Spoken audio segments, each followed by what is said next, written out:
न त्वहं कामे राज्यं न स्वर्गं न पुनर्भवं कामे दुःखतप्तानां प्राणिनामार्तिनाशनम्।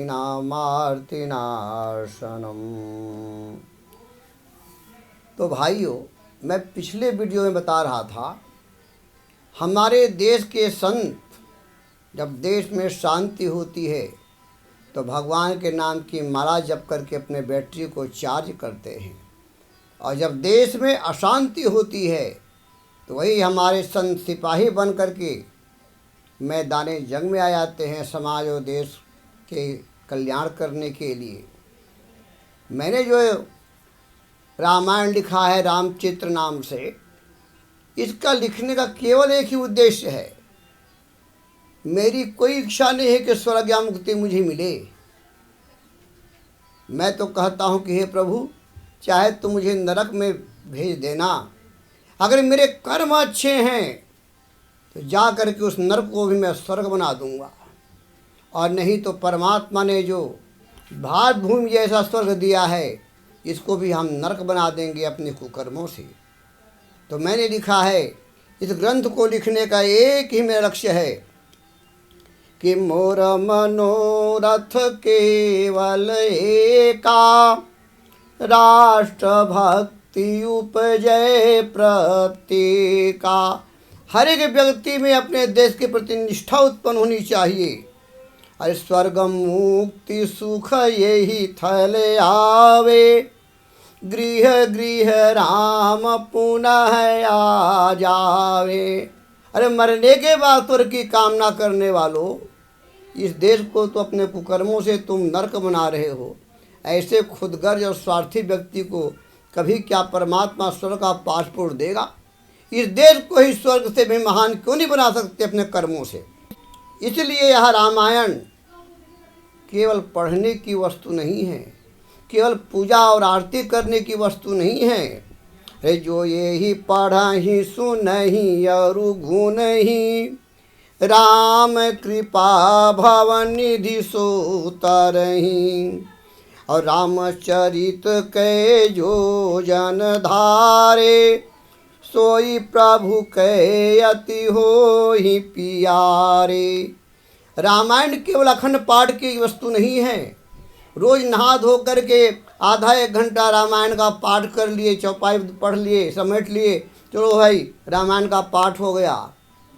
केवल इतने पर्याप्त नहीं है कि पाठ मात्र पर्याप्त न होई, करहु आचरण यही पढ़ सोई।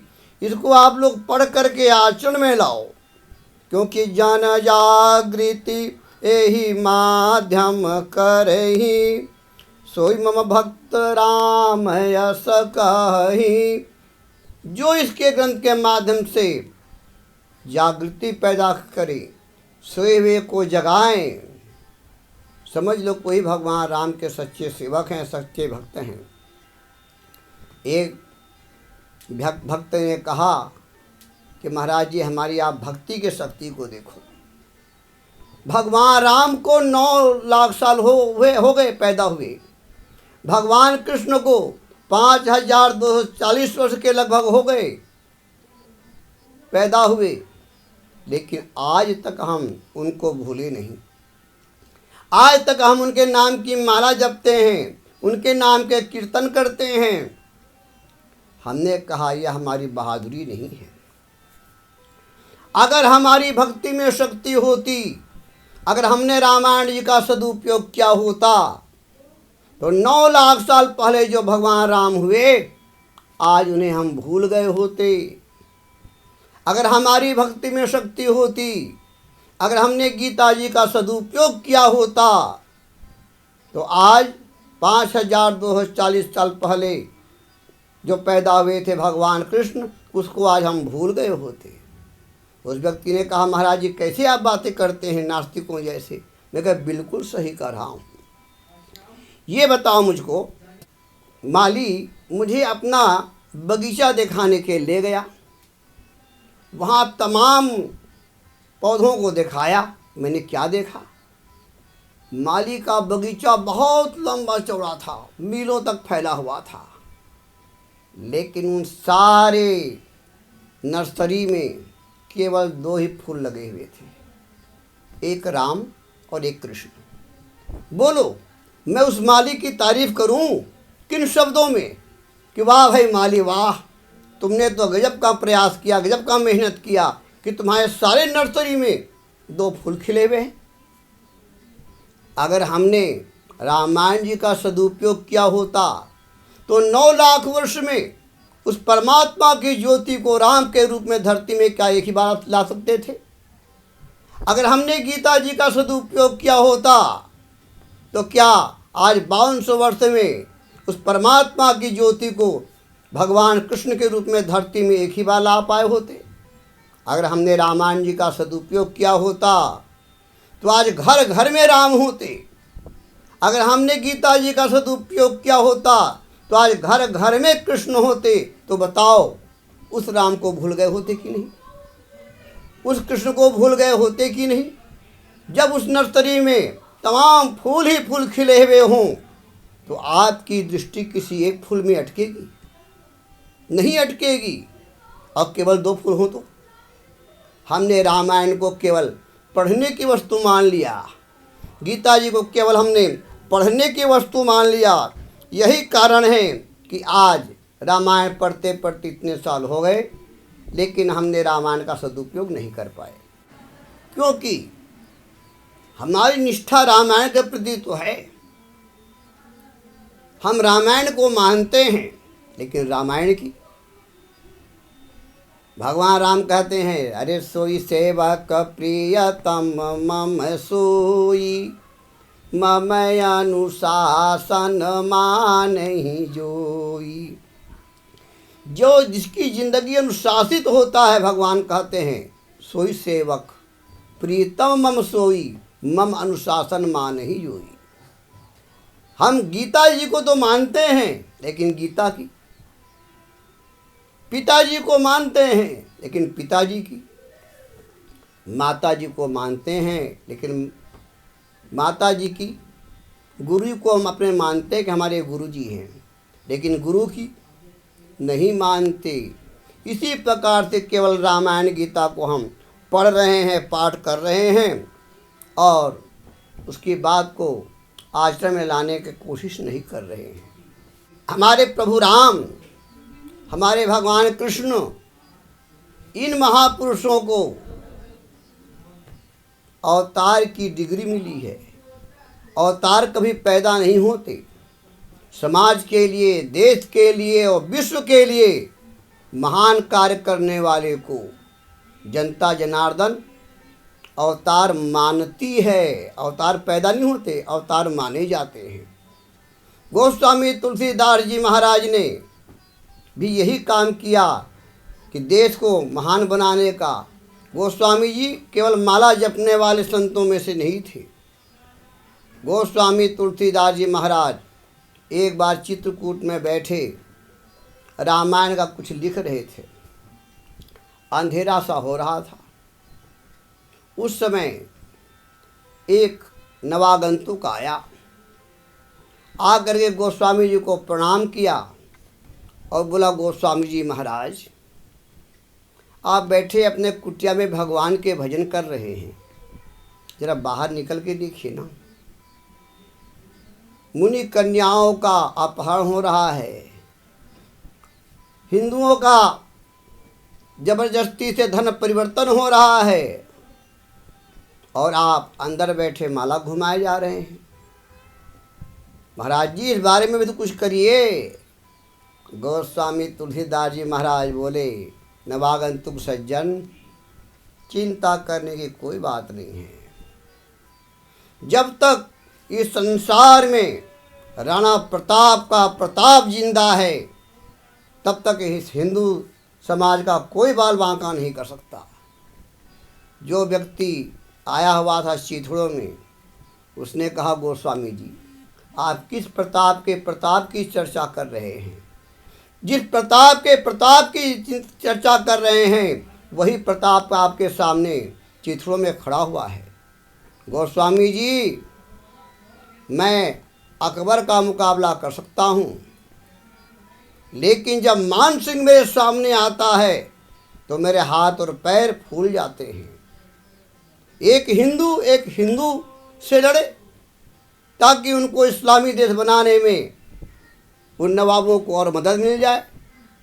गोस्वामी जी, मैं अपने भाइयों से लड़ना पसंद नहीं करता, इससे मर जाना पसंद करता हूँ। और मान सिंह कितनों समझाने बुझाने के बाद भी रास्ते में आने वाला ही नहीं, वो अकबर का ही चमचागिरी करता फिर रहा है। गोस्वामी तुलसीदास जी महाराज ने कहा, प्रताप जाओ, हम तुम्हें वचन देते हैं, आज के बाद मान सिंह तुम्हारे सामने दुश्मन के रूप में नहीं आएगा। गोस्वामी तुलसीदास जी को सारी रात नींद नहीं आई। गोस्वामी तुलसीदास जी वहाँ से उठे और उठ करके सवेरे हस्तिनापुर में आए, दिल्ली में आए, और घोषणा हो गई, दिल्ली निवासियों तुम्हारे भाग्य उदय हो गए। श्री रामचरितमानस के रचनाकार गोस्वामी तुलसीदास जी महाराज साक्षात पधारे हुए हैं और अपने श्रीमुख से स्वयं भगवान राम की कथा करेंगे। जब ये हम लोग छोटे मोटे राम कथा करने वाले जब जाते हैं तो इतनी अपार भीड़ हो जाती है। अब तो शायद ये कोरोना के चक्कर में भीड़ भाड़ ख़त्म ही हो जाए। तो गोस्वामी जी जहाँ पर कथा करने गए होंगे वहाँ कितनी भीड़ हुई होगी। काफ़ी लोग गोस्वामी जी को सुनने के लिए आए। गोस्वामी जी कथा सुनाते जा रहे थे और जिसको सुनाने के लिए गए थे, गोस्वामी जी की आंखें उन्हें खोज रही थी, लेकिन मान सिंह उनको दिखाई नहीं पड़ रहा था। कथा का अंतिम दिन था, 7वां दिन। श्रीमती मान सिंह ने कहा, राजा साहब, हमने सुना है कि गोस्वामी तुलसीदास जी महाराज आए हुए हैं और राम कथा कर रहे हैं। आज उनकी राम कथा का अंतिम दिन है, तो हम चाहते हैं हम भी चल के सुने। राजा मान सिंह ने कहा, ठीक है, जय तुम कहो। राजा मान सिंह ने स्वीकृति दे दिया। आगे व्यवस्था वालों को करने ने कह दिया कि चलो हमारी व्यवस्था करो बैठने की, आज हम राम कथा सुनने जाएंगे। गोस्वामी तुलसीदास जी महाराज की आंखें खोज रही थी कि आज भी नहीं आया लगता है। गोस्वामी तुलसीदास जी महाराज ने जब देखा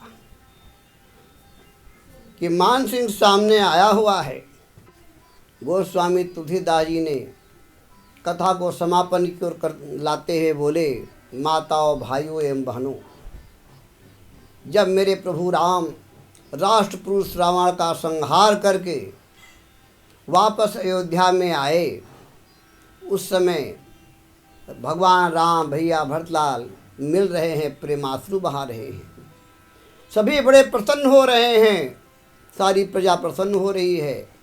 उस समय हनुमान जी ने क्या देखा, एक किनारे में खड़े होकर के विभीषण रो रहा था और एक किनारे में सिसकियाँ मार मार करके सुग्रीव रो रहा था।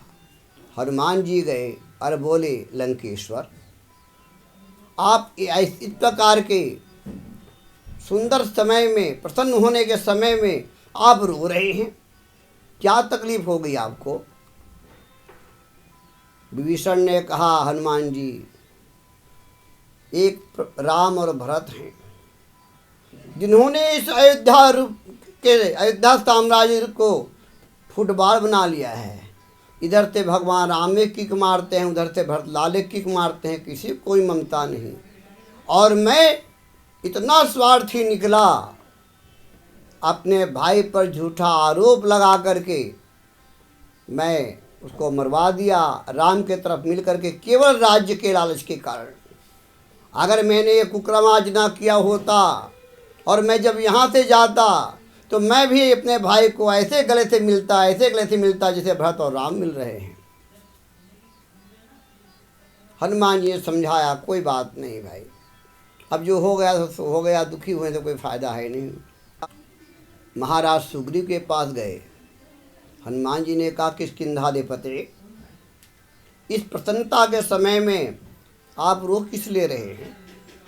पेट में दर्द हो गया, नहीं आपको तबीयत खराब है, कोई परेशानी हो रही है, वैद्य को बुला दें, दवा दिला दें, कारण क्या है? सुग्रीव और चिल्ला चिल्ला कर रोना चालू कर दिया। हनुमान जी ने कहा बताओ तो भाई बात क्या है? सुग्रीव ने कहा हनुमान जी, जब इन दोनों भाइयों के प्रेम मिलन को देख रहा हूँ ना, तो मेरा हृदय फटता सा जा रहा है। क्यों? क्या तुम दोनों भाई के प्रेम को पसंद नहीं करते? ऐसी बात नहीं हनुमान जी, मैं सोचता हूँ एक भगवान राम हैं, एक भैया भरतलाल हैं। भगवान राम चाहते अगर तो राजा बन सकते थे, कानूनी ज्येष्ठ तो गृहिणी आत्पित्यम धर्मश्रेष्ठता, बड़े पुत्र होने के नाते उनको अधिकार था। एक मंथरा के कहने से क्या हो सकता था? पार्लियामेंट के कहे प्रस्ताव क्या एक बर्तन मारने वाले अपने वीटो पावर से कैंसिल कर देगी? लेकिन भगवान राम प्रसन्नताम या न गताभिषेकस् तथा न ममलौ वनवास दुखता। जब राजगद्दी में बैठने की बात सुना उन्हें कोई प्रसन्नता ही नहीं हुई, और जब जंगल जाने की बात पता लगा कोई उनको तकलीफ ही नहीं हुई। ऐसे थे मेरे प्रभु राम। एक ये दोनों भाई हैं जिनको राज्य के प्रति कोई मन में लोभ नहीं। एक मैं दुष्ट भाई हूँ जो अपने बड़े भाई बारी पर झूठा आरोप लगा करके, जबकि मेरे पत्नी को पुत्री के समान रखा, फिर भी झूठा आरोप लगा करके मैंने उसको मरवा दिया, केवल 1.5 साल राज्य करने के लालच में। 1.5 साल के बाद तो अंगद जो है वो बालिग हो ही जाता। गोस्वामी तुलसीदास जी महाराज कथा सुना रहे हैं और अंदर से मानसी की आत्मा रो उठी। मान सिंह सुन रहे हो? तुमने राम और भरत बनना है या तुमने विभीषण बनना है? तुमने राम और भरत के आदर्श को अपनाना है या सुग्रीव के आदर्श को अपनाना है? अंतरात्मा ने कहा नहीं, आज से मैं राम और भरत के आदर्श को अपनाऊंगा। मैं महाराणा प्रताप से दुश्मनी नहीं लूँगा, उसके सामने कभी युद्ध में नहीं जाऊंगा। बदल गया। एक देशद्रोही मान सिंह को देशभक्त मान सिंह बनाने का श्रेय गोस्वामी तुलसीदास जी को है। अगर वो देशभक्त न बना होता, उसका हृदय परिवर्तन न हुआ होता, तो आज हरिद्वार में हर के पेढ़ी में मानसी का छतरी न लगा होता। ये गोस्वामी जी की कृपा है। ये गोस्वामी जी ने एक देशद्रोही को देशभक्त बनाया। हमारे संत महात्मा लोगों को केवल अपने परलोक की चिंता नहीं बल्कि इस देश की भी चिंता होती थी। श्यावरे रामचंद्र की जय।